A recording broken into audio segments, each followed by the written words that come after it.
One thing that I think really slowed us early on in our investing is just being lone wolves. We were basically doing everything from A to Z because we were always raised with that like saving money thriftiness mindset that like how Right. can I pay for something that I can do myself?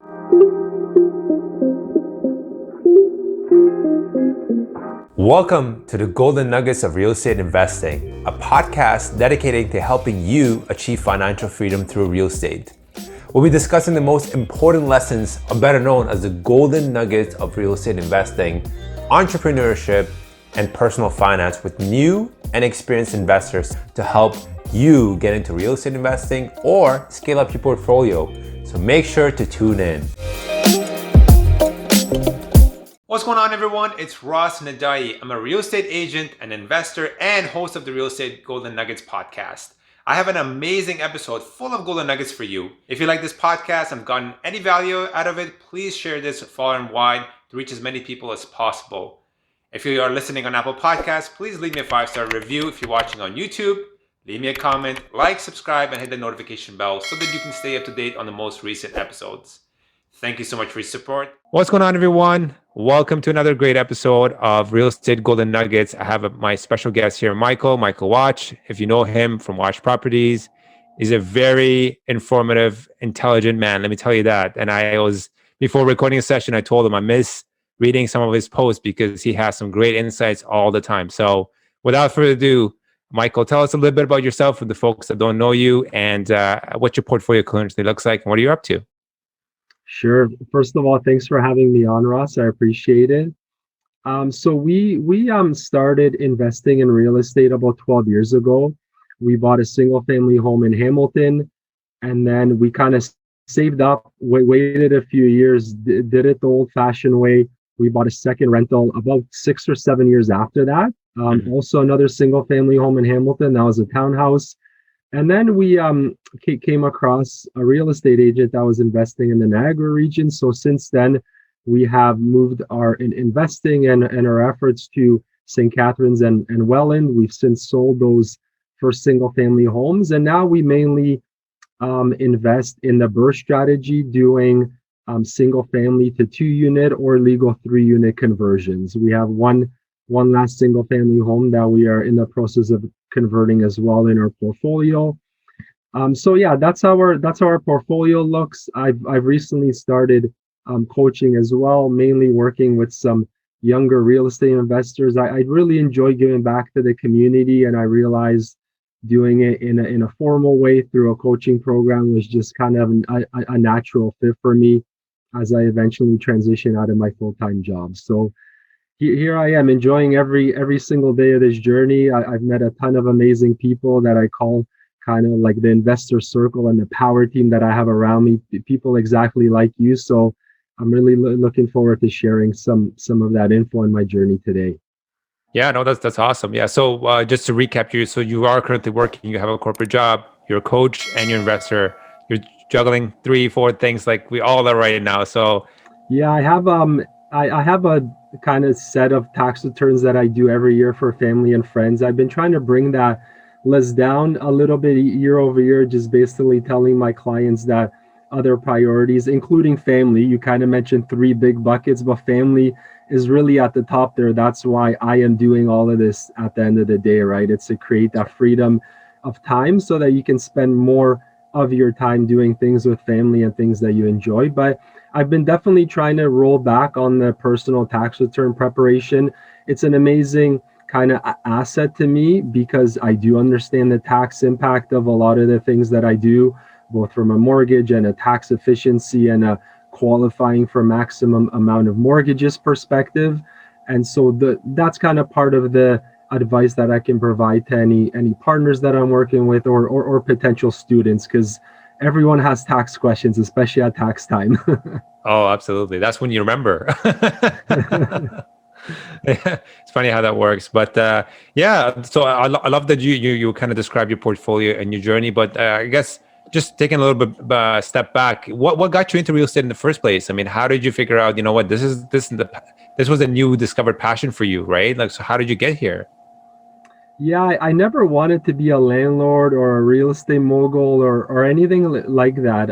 When I met my wife about 13, 14 years ago, she owned two like really small, kind of dingy townhouses in Hamilton at that time. She had really been set up like really well from a mindset perspective by her parents. They helped her buy both of those properties, and we actually moved into one of them when we Mhm. met, and we soon sold the other one. So that was kind of my initial initiation into like having a rental property and having tenants in there. So once we sold that other one, we were kind of back at square one, and that's when we decided soon after to buy the first property in Hamilton. But like a lot of people, if there's no one around you, like family or friends, we kind of stumble into it, and that's what happened to me. And for the first, honestly, like 7 to 8 or 9 years, we had no idea what we were doing in terms of like understanding the rules or putting a good lease together or just interacting and solving, like taking care of maintenance items. We were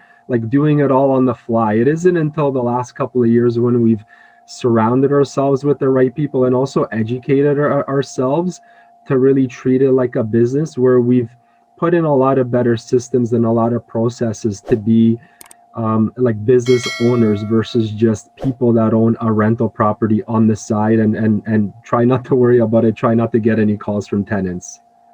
Yeah, I love that you mentioned that. So at the end of the day, it is a business. You're right. Like people think, you know what, I'm gonna have few buckets here, a little house here, a little house there. But it's like to make this operational, to make it work, you have to treat it as a business because it is demanding. I know the word passive gets thrown a lot, but in reality, you and I both know it's not always the case, right? You still need to be involved somehow, especially when you're starting out, right? Maybe down the line when you have a big enough portfolio, you could potentially outsource it all or whatever you want to. But in the beginning, and I think it's good because you get a little bit more hands-on experience, and you do need to be involved, in my opinion, when you do get started, right? So, with that said, I mean, are you self-managing currently your portfolios? We still self-manage two of our properties, and we are transitioning into using a property manager.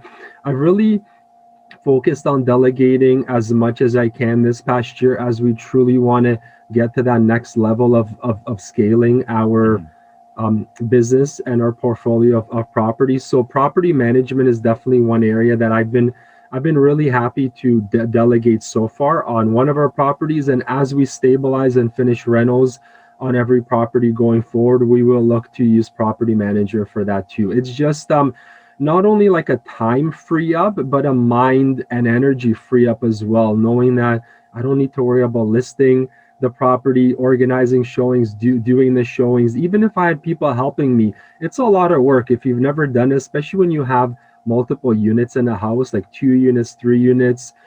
So I've done it for years. I enjoyed it. I felt like I was really good at like choosing right tenants and making sure that we gave over our units to tenants that like aligned with our values and that would take good care and pay the rent, and we in turn would always repair things and treat them well.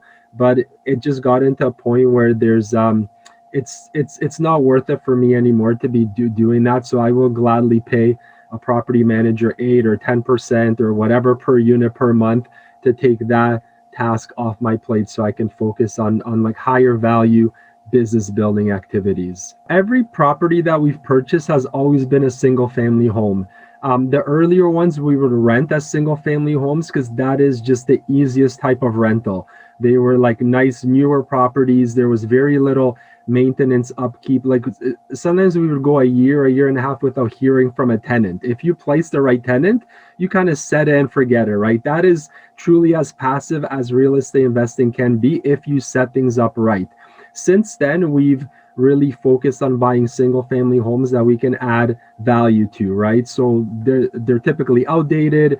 They are set up to legally allow for 2 or 3 units based on the city that we invest in or the zoning or the area in the city. So we currently have 3 projects on the go. One is really close to being finished. So I'm excited after about 5 months to be able to hand that off to the property manager and start getting some rent.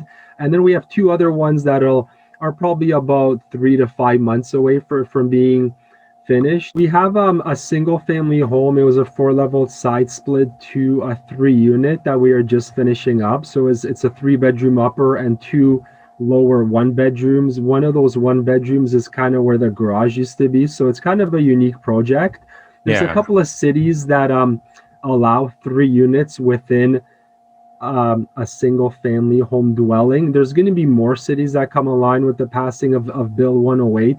Once those additional cities get their bylaws to be in line with Bill 108, which is kind of mandating, similar to how we saw all the cities needing to allow second suites a few years ago. Now, if Mhm. the house allows for it, like if there's enough square footage and you can add in another door, like a separate entrance, that'll be kind of like the trend I think going forward as there's a need for a lot more housing in these cities. Yeah, so we are finishing that one up. We have a duplex conversion in St. Catharines, which it's our first one there working with that city. So we're kind of about a month in now, and we're hoping that that one will be maybe 3 to 4 more months. And then we Okay. have another duplex conversion in Welland again, which is a pretty big project. It was a property that we bought pretty much sight unseen. I had received a video from my real estate agent on that one. We knew there was going to be competition. We just went in with our best number, Mhm. and the actual highest offer ended up backing out because it happened to be on the day when the provincial government made an announcement that the construction trades were going to be shut down for a period of time. So they kind of got cold feet because I guess they had plans of renovating it. we, Right. we we were kind of called that night and we ended up buying that one. So yeah, a couple of different types of projects. I felt more like a renovator than a landlord for the last little while because I feel like I have all of these units in transition ready to be stabilized, but it's okay. I've dealt more with contractors than tenants in the last 12 months, which is fine by me. Yeah, no, definitely. I'm sure once they're all said and done, it'll pay off for sure. And then we are also in the process of looking at that next level kind of we have some JV partners that want to passively invest with us. Some are interested in smaller apartment buildings, so something like 6 to 10, 6 to 12 units. So we are kind of actively shopping around for that. And then we have one or two JV partners that want to do what we've been doing, which is getting a lot more harder to do in this crazy market these days, no matter what city you look at. But there are still deals out there if you know how to find them, and if you have the right people around you kind of helping you find those deals. So yeah, we're going to keep on kind of aiming to stabilize all of our properties and then continue growing, see how many more mortgages the banks want to give us. Yeah. But also moving towards some of those bigger purchases where your personal credit does not matter as much. Then it's really based on the asset that you are buying. So whether I have a full-time job or not, um, that allows us more flexibility. I've really focused on buying as many properties as we can personally and refinancing them while both me and my wife have our full-time jobs and that T4 income, because that's what banks love. And once Right. one or both of us drop off from those jobs, then we're going to be looking more toward joint ventures in the future, as well as the coaching. As the coaching, I'm really enjoying what I've been doing for the last few months, and I really see that as a kind of next step in my career, in this real estate investing world as well. Yeah, no, that's awesome. You mentioned some great things. Yeah. So yeah, for folks that are new to this, yeah, when you have residential and you want to go through a lender, absolutely make sure you have your job because it's a lot easier to qualify for. And then yeah, when you go to commercial, like you said, anything that's I believe 6 is now considered commercial, 6 units and above, then it's a different asset portfolio. So the way the banks evaluate that's based on basically how much income the building brings, not necessarily how much you have. Yes, there's a portion of it that they also consider in terms of can you pay the 20% or the 30%, but the rest is basically on it's more of a business is how they look into it. So Yeah, it's the easiest point of entry for real estate investors or individuals that maybe have a lot of equity in their principal residence or some savings, and they see like a lot of other people around them investing in real estate, or even one family or family member that is having success, and now they want to buy a rental. So everyone's jumping on the single family homes, duplexes, BRRRRs. So for us, a little bit more experienced investors, we're looking at like what's next. Where is it maybe a little bit easier to jump into a different level of asset? And I think there's also quite a bit of competition at that next level, whether it's 6 to 12 or 12 to Right. 20.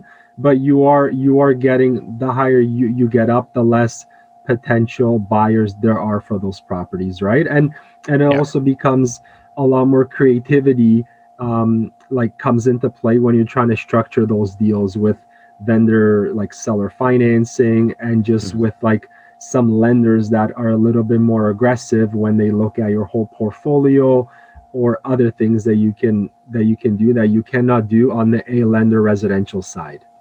Yeah, no, absolutely, absolutely. Yeah, and then speaking of which, so you mentioned you have been mainly focused on Hamilton and Niagara region.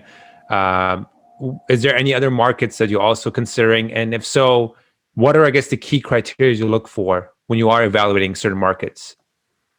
Yeah, so the first part of your question is a good one. If I'm considering other markets, and it's something that we spend a lot of time with our students, or just any investor that I talk to, it's focusing on like one or maybe two markets and really becoming an expert in those markets. So I see like investors going to Sudbury or to Timmins or to like Windsor, or east towards Oshawa or Barrie, where they've been there for years. And it's really like I try to avoid shiny penny syndrome as much as possible. So I feel like I'm an expert in Welland, St. Catharines, like that those parts of the Niagara region, and also Hamilton because I live here.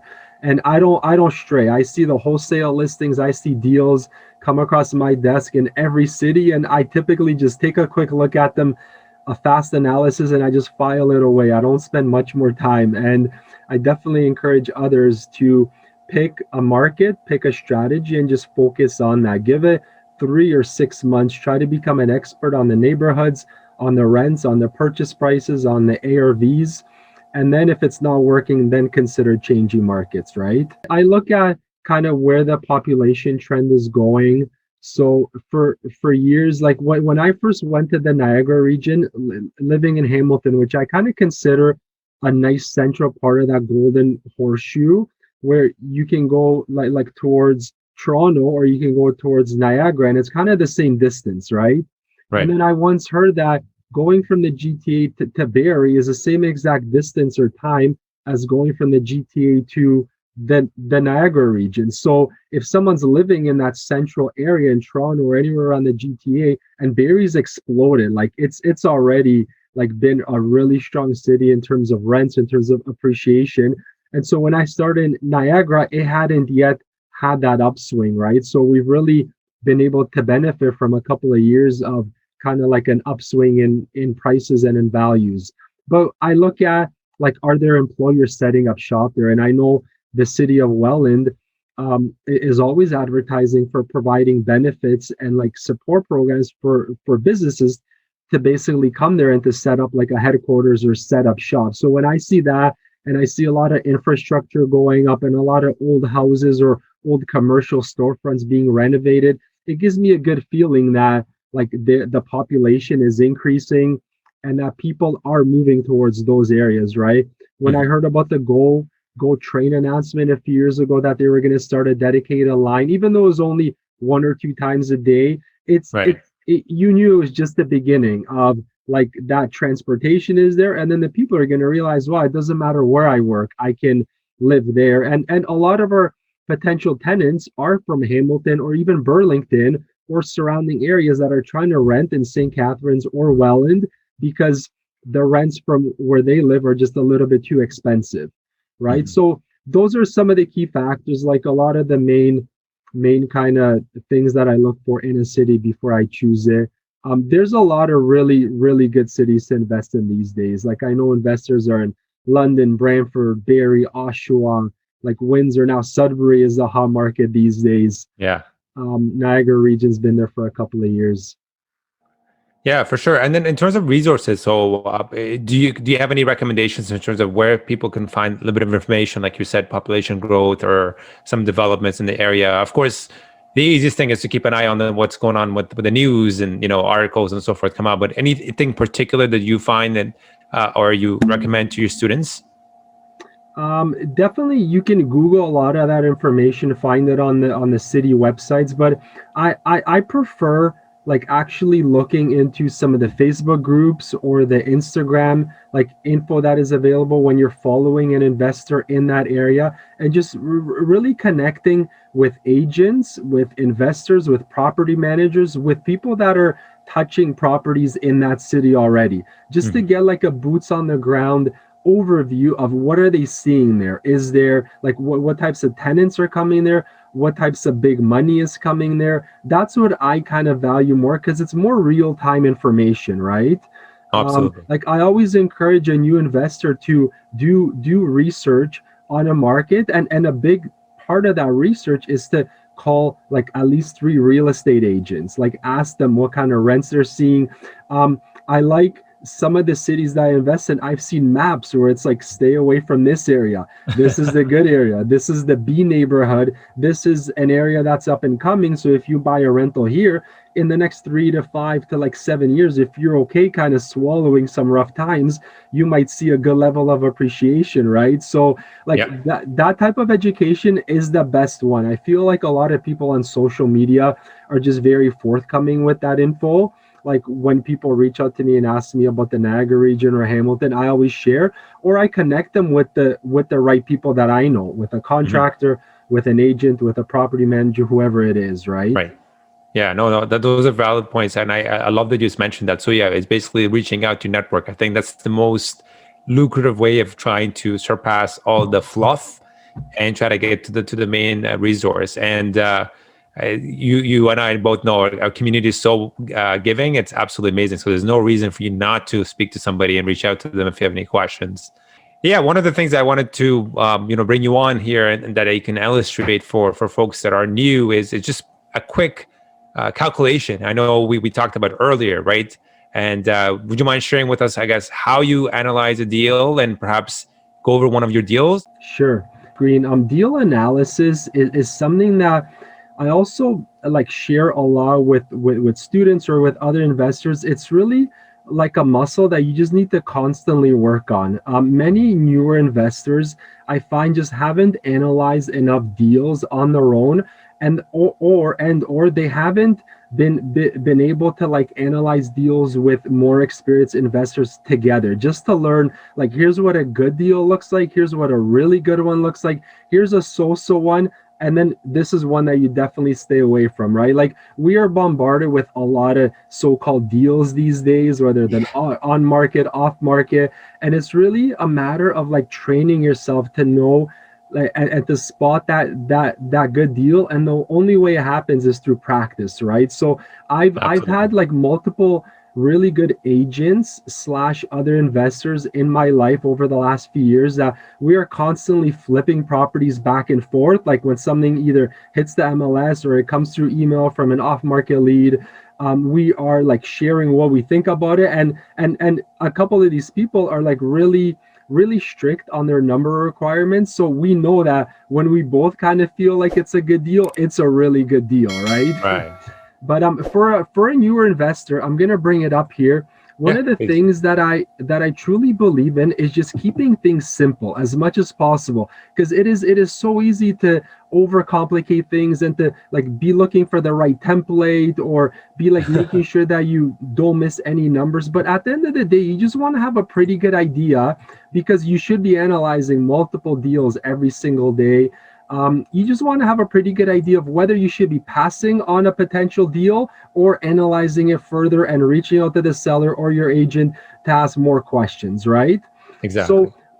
one of the things that we do is, especially BRRRRs, because that's what a lot of investors are looking at these days. I like to do this kind of napkin math, and hopefully if you've done enough of these and you have a pretty good idea of what the rentals are for these types of projects, you could almost do it in your head, right? So Hmm. Hmm. here's an example of one. This is kind of a pretty standard deal that we were seeing maybe a month ago, like 6 to 12 months ago, before the market has really shot up in the Yeah. Niagara region. But if you purchase something for 400,000, you have to put the 20% down. So this is 80,000 out of pocket, right? And you get a mortgage for 320, land transfer tax, legal costs, and some other miscellaneous closing let's say it's about 5,000. It could be like 6, it could be 5.5. Let's just keep it simple.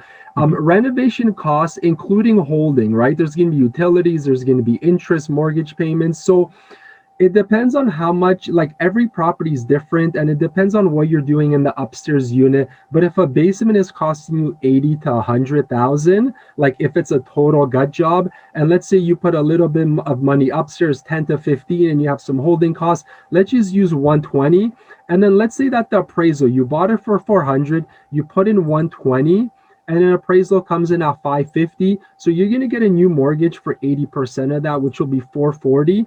So the new mortgage minus the old mortgage means that the bank's cutting you a check for the difference between those two. So you're getting 120 back. So I always like to have this kind of column. Here's money that's leaving my pocket during these, let's say 4 to 6 months of the duplex conversion that I'm doing. And then here's money that's coming back to me. And so at the end of the day, I basically got all of my rental costs back.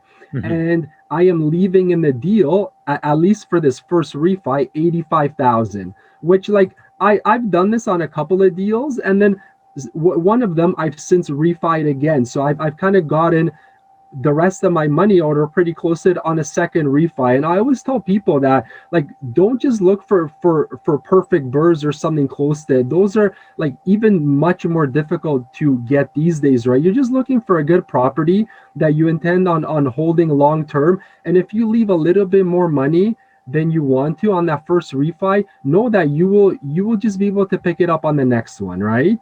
Exactly. And then in terms of running the numbers per month, so this is kind of like the balance sheet here, and then this is the income statement, right?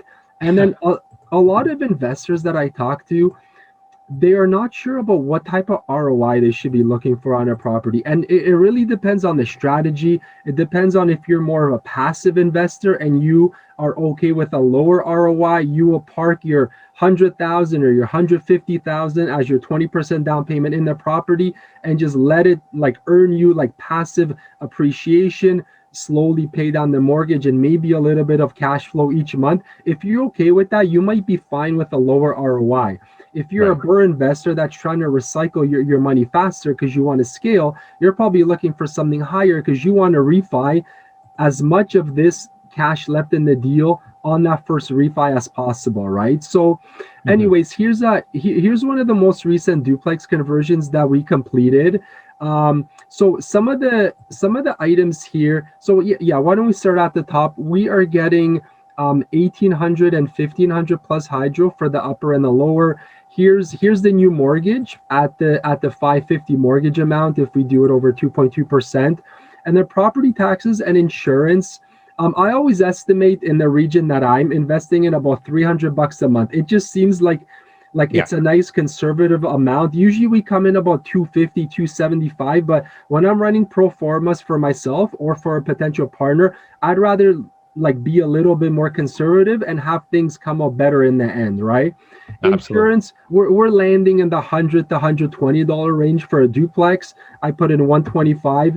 Utilities, so in this case, we're paying for the water and the gas and the hot water tank rental. I find in these duplexes, even in a triplex per month, and I usually cap this in my lease at 300, but I find that all the tenants combined end up using about this much. For those, for the utilities, they all set up their own hydro accounts. Property management for 2 units, I find it's either like 8 to 10%, or some property managers are charging like per unit. It could be 100 or 125 per unit, right? So I put in 250, and then vacancy and repairs. If you've totally renovated a property, you probably shouldn't have too much repairs going on for the first little while. I still put in a small amount here. And then vacancy, like all it takes is one turnover for you to lose a month, and that eats into your cash flow quite a bit, right? So even though we're not planning on it, the actual cash outlays every month for sure are going to be these 4, because some people self-manage, so they're not going to include the rest of the costs, right? But I like to be as realistic as possible and as conservative as possible. So in terms of the ROI, it's the three numbers, right? It's your total cash flow, which is basically the rent minus all of these expenses times 12. Yeah. So in this case, for folks that don't have access to the screen because they may be listening in, so what we're seeing on our screen is the monthly rents right now. It's about 3,300, and the expense, everything that Michael described, is a total of 2,760. So that's what we're seeing here right now. That's basically what's left over after basically taking it into account the expenses from the Yeah, monthly. perfect. Yeah. And so when we're running our ROI, the cash flow will be about 6,500.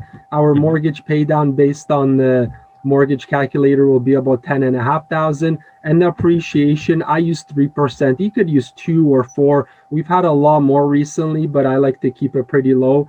That appreciation will be 16,500. So if we add up the 6,500, the 10,500 and 16,500, we get a total return of about 33,500 divided by the cash left in the deal, which was 85,000 before, and that gives us an ROI of about 39%.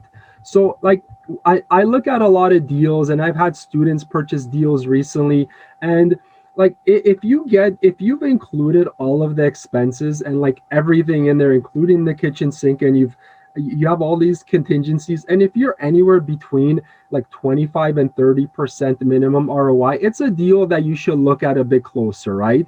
Especially if there's any other opportunities, maybe for a third unit in the future, maybe for some storage rental, maybe one of those rents is a little bit under market and you could bump it up in the future, or if you just really like the neighborhood or the area and you feel like there's going to be above average appreciation, I don't just focus on the one ROI number and because it's 25 or 30, I say no. I look at kind of like the entire big picture, how I feel in owning that property for the next 10, 15, 20 years in my portfolio. And if I buy that, can I still continue to scale and to have enough capital and enough like mortgageability room based on the ratios when the bank runs them on me for me to keep on buying more deals.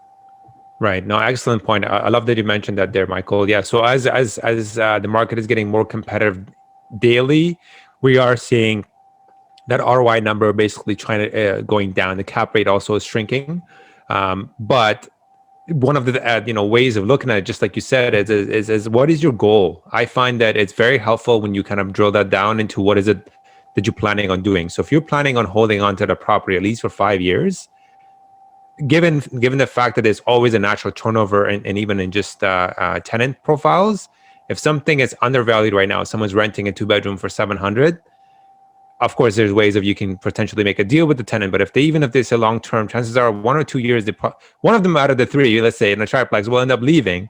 So that will help with your cash flow, and then it will by that time you have a mortgage pay down, you did have some sort of cash flow coming in, it has appreciated, so still a great deal. And I want to go back to your point earlier. I think one of the biggest flaws that new investors have is they look at like the refi the first time and they say, oh my goodness, I have to leave $85,000 in a deal. Oh, that's not a good deal. They don't realize that had they held on to that property within, let's say, a year, they could, given the crazy market right now and it has appreciated, the second time they refi, that 85 may potentially go down to 40 or 20. It doesn't, like, it depends basically on what's happening in the market.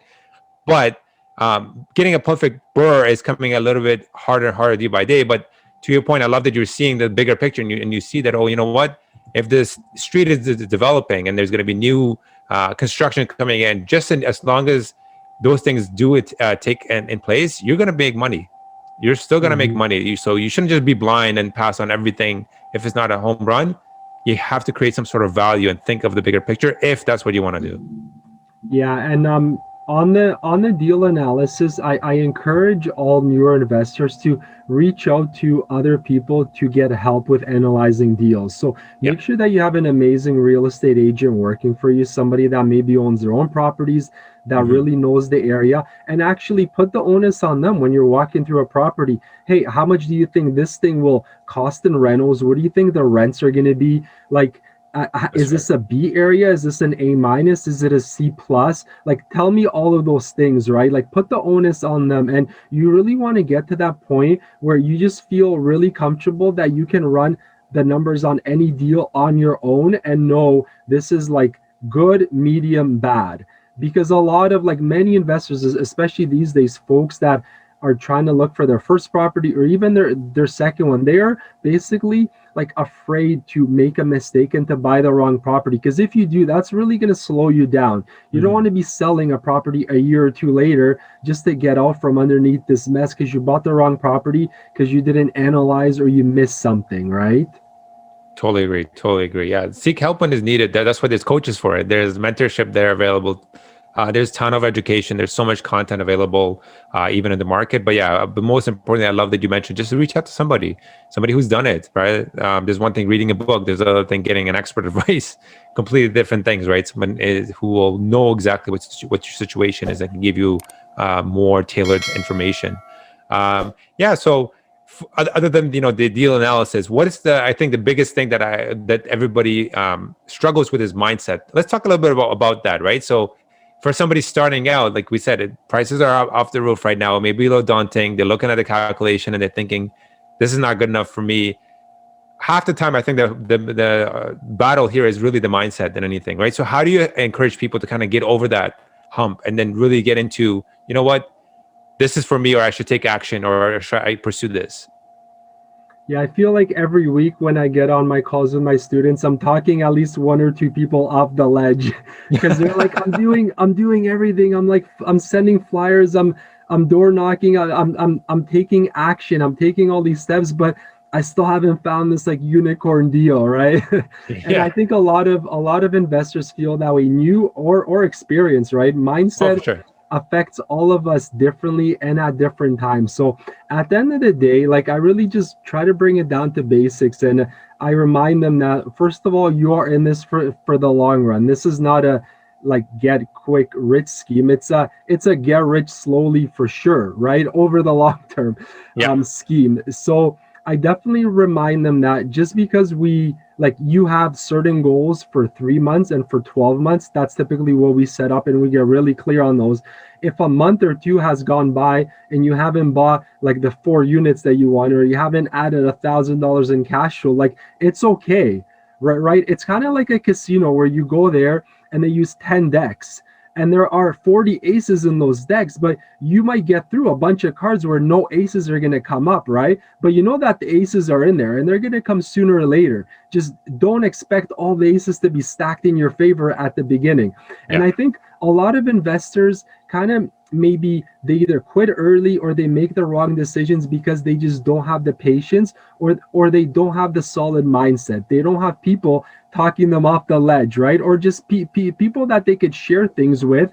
And sometimes all it takes is a chat with another investor and for them to tell you, yeah, like I'm seeing the same craziness in this market. Like I can't buy something for 600 grand if it's only worth 500. It just none of my numbers are going to work in terms of ARV and like the rents afterwards. So we really bring it down to basics. We like to put things in perspective. Yeah. Like if a lot of these students from or just in investors in general, they need to be reminded how far they've come already, what they've built, whether it's owning 0 properties but they have so much knowledge up here, or somebody that owns 2 properties and that's more than all of their family combined because nobody else around them invests, and they have 2 houses that are going to be paid off in like 25 years already. They're just not giving them enough credit, right? Or we have some individuals that have never like walk through an off market lead and now they are walking through like multiple properties per week,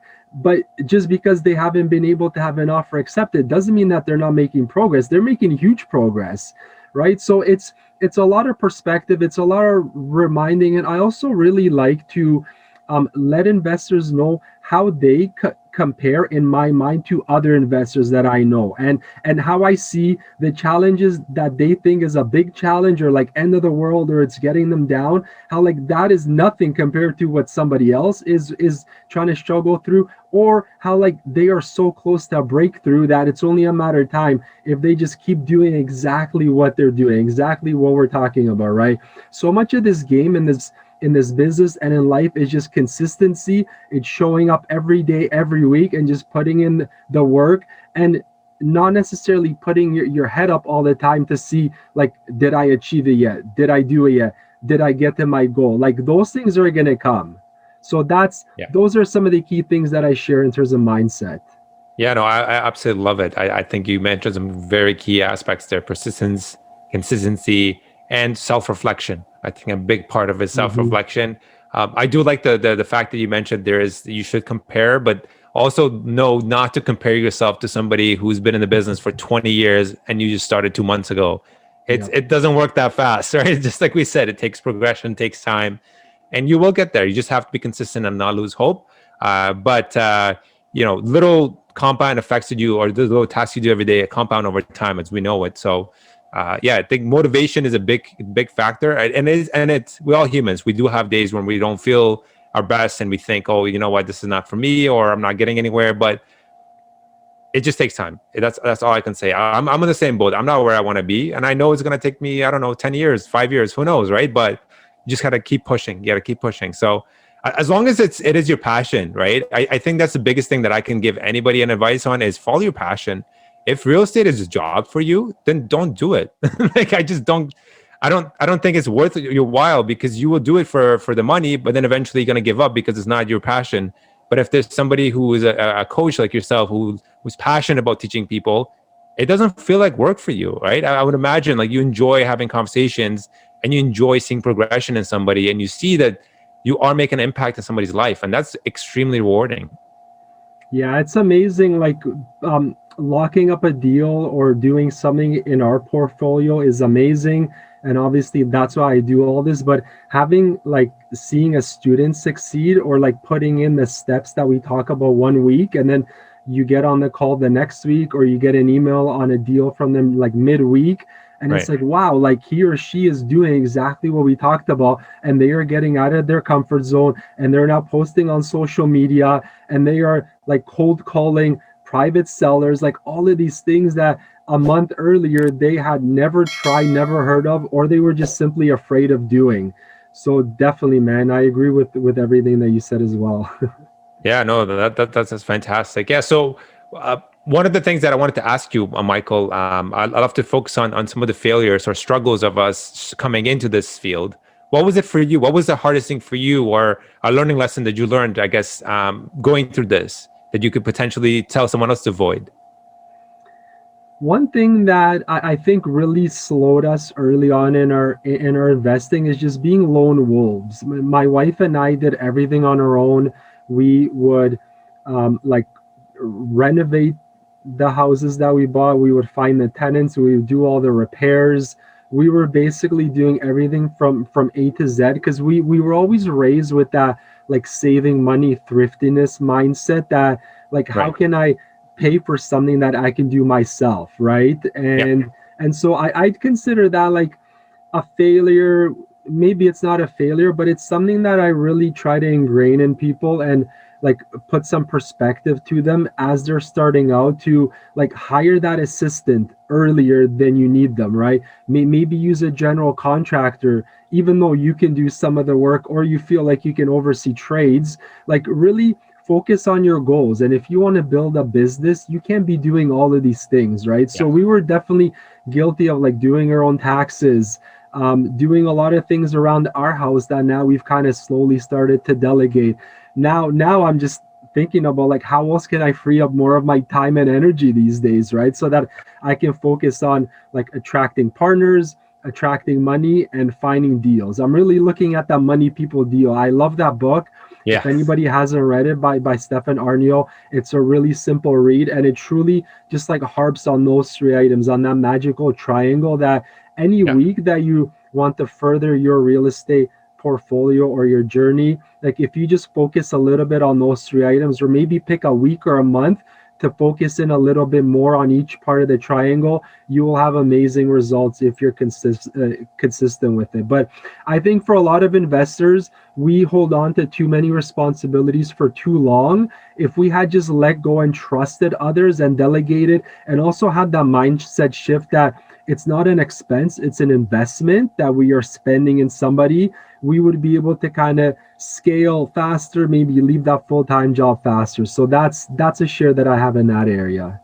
Yeah, no, for sure, for sure. Especially when it comes to self-development, right? I think the biggest hurdle is we don't believe in ourselves. So when you have help, whether it's your immediate family or whether it's your coach. I think that's the biggest driving factor in kind of leading you to where you want to be. I personally think that, because mindset to me is everything. I truly believe that, right? So to your point, I love that you said it is an investment. Like, so you got to think about yourself, right? If you don't invest in yourself, you are the product in this case, right? Michael, people come to you because of your expertise, right? You are, if you don't know the stuff, you're worthless, right? As harsh as that sounds, but that's the reality, right? So going back to what you said about the whole money people deal, you know, there's a deal aspect, there is the people where, you know, the contractor, and there's the money. The money is abundant in this country. There's so many ways you can get the money. Everybody has money one way or another, whether it's an RSP, whether it's savings, a TFSA, or some stocks, whatever it may be. People have the money. They may not have the expertise. So to your point, I love that. You just have to connect the right dots, reach with the right people, and make things happen. So again, goes back to what you said: build a network, invest in yourself, and get going. Other than that, yeah. Anything else that you want to share with us? I mean, that's I mean, you do deal with students, and you've done this first thing on your hand as well. I would like to go into the conversion aspect, but I know we've kind of covered that previously. But I wanted to focus mainly on the mindset and basically areas where that you find students struggling. So I think we covered majority of them. Was there anything else you wanted to mention here? Yeah, I can close it off with like some of the main challenges that I see, especially when we're onboarding somebody, or just the questions that I get, because I do some one-off coaching calls as well. And even though we can't get as deep with those individuals, I do try to answer all of their questions. And so across those types of people and the new students, we do see individuals are not sure about what city they want to invest in, what strategy they want to use, Right. and who their power team is going to be in that city. So I really like harp on that. I really focus. One of my first questions is, well, like, is it London? Is it Hamilton? Or is it Barrie? Okay, so let's just pick one city and a secondary market as well. Like, it might be London and St. Thomas, or like one of the little pockets around there. Once we get that clear, then it's strategy. Like, are you going to be a flipper? Are you going to be a short-term rental person? Are you going to be a BRRR, or just a turnkey buy and hold? Because it's so easy these days with social media. You could literally watch like a YouTube video or a podcast, or like hear somebody on a Zoom meeting, and you could be changing strategies every single week, right? Absolutely. So like it is so much like harder. Like it's easy to say, but it's hard to do. It's just to stick to, I'm a BRRR investor. I'm looking for bungalows in this city, and I'm looking in a price range of like 400,000 to 500,000. That's all I'm going to focus in on. Every family member and contractor and person that touches real estate that I know, I'm going to let them know that's what I'm looking for. I'm going to let at least one of my agents know that's exactly what I want, and that's all I'm going to like live and breathe, right? And then in terms of the power team, like, who are the other people that you need on your team? Like, do you have an amazing broker? Because it's one thing to know the city and the strategy, but if you can't get the money or the financing for it because you are not working with the right person, like, you need that lined up at the front end, the agent and the broker. And then like you could leverage those people, especially the agent, to find a contractor maybe through their network, or a property manager, or like anybody else that you need.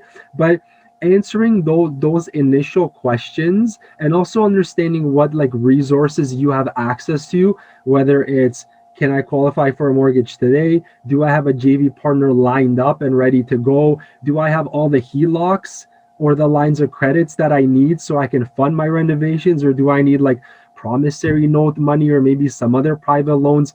Like, kind of having a clear picture of those things, especially as a newer investor, is just so important. So I always encourage everybody, if they haven't like answered those things clearly and actually written them down, so that they can act like in alignment with those goals every single day, every week, make sure that you are clear on those items. Yeah, absolutely. No, I love it. I love it. I get the most common question that people ask is, how do I find a contractor? How do you answer that one, Michael? Yeah, it's all network. Like, I found an amazing contractor that I use now through Instagram. I used another one before, which is like very popular in the community, and that was through word of mouth. I got 5 quotes on my first duplex renovation because I didn't know anybody, right? Once I Right. saw 5 detailed quotes, I learned so much about each guy. Like I knew that the guy that took like 2 weeks to give me the quote, he's probably not the one I want to use. Another guy, there was some people that were kind of like not sure if that's a person I should be using. Okay, like there's another one off the list.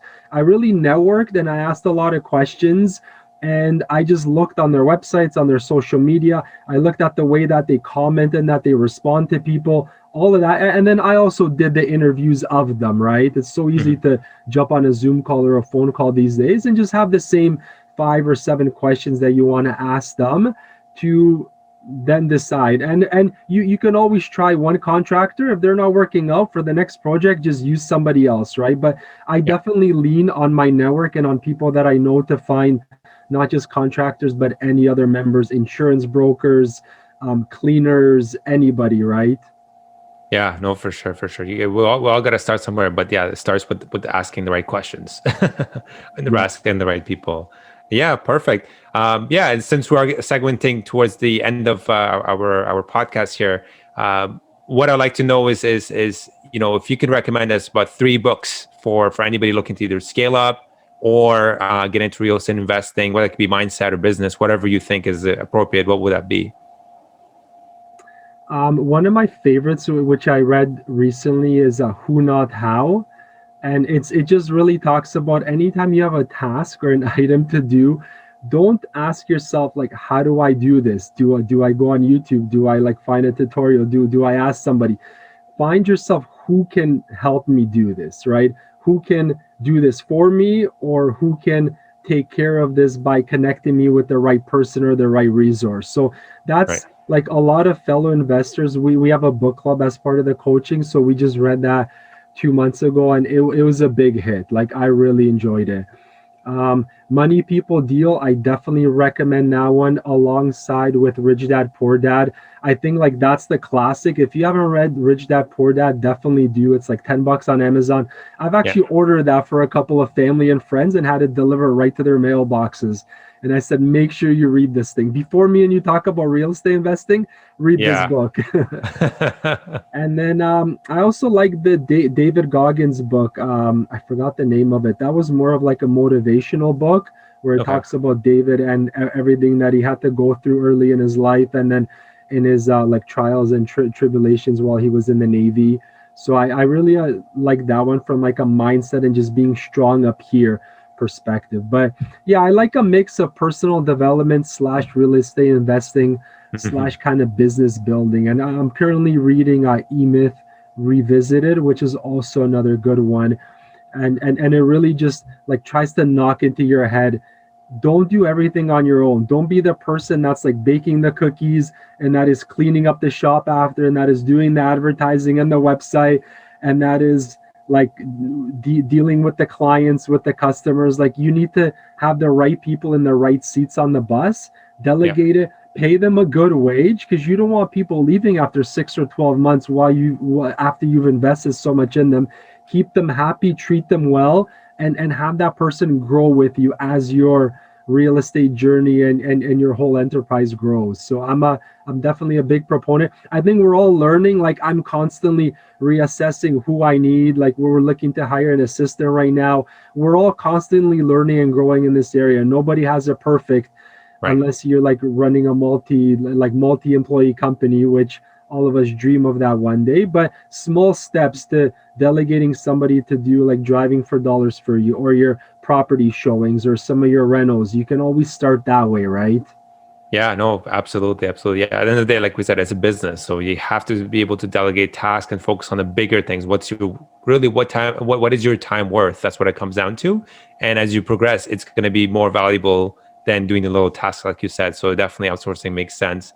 And then another thing I wanted to ask you, Michael, is I know we can't travel right now, but if you could travel anywhere around the world, where would it be and why? I love the Dominican.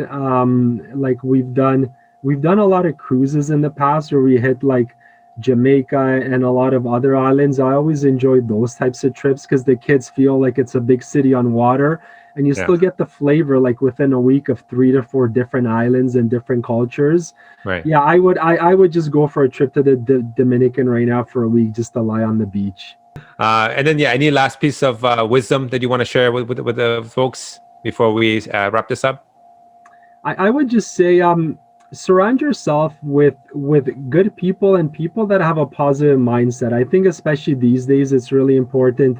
Turn off the news. Don't try not to be around people that are too negative or too caught up in some of the bad stuff that's happening out there, whether it's like during the pandemic or otherwise, right? You can always focus on negative things. I'm a very positive person. I try to only let people into my inner circle if they align with the type of personality that I want. Yeah. And that has really allowed me to grow. So I think from a mindset and just having a positive vision for life, which will translate into being successful in whatever real estate investing you do, is just so important. You don't want to waste any of the minutes that you have each day or the limited energy that we get on the wrong activities or the wrong things. Yeah, I totally agree. I totally agree with those. Yeah, Michael, I mean, for folks that want to connect with you, what would be the best way to reach out to you? Yeah, they can reach out on Instagram at Watch Properties. So that's WACH Properties. We also have a website, watchproperties.ca. And then I post a little bit on my private Facebook account, which is just my name. But Instagram is probably the best spot right now. I'll have all your links in the show notes for the listeners here and the audience to connect with you. Yeah, and for the folks that want to get coached by you, would your website be the best way to reach out to you as well? Yeah, there's actually a link in my bio on Instagram, or they could just message me on any of those venues on those links for more information. I can share some more about that. Awesome.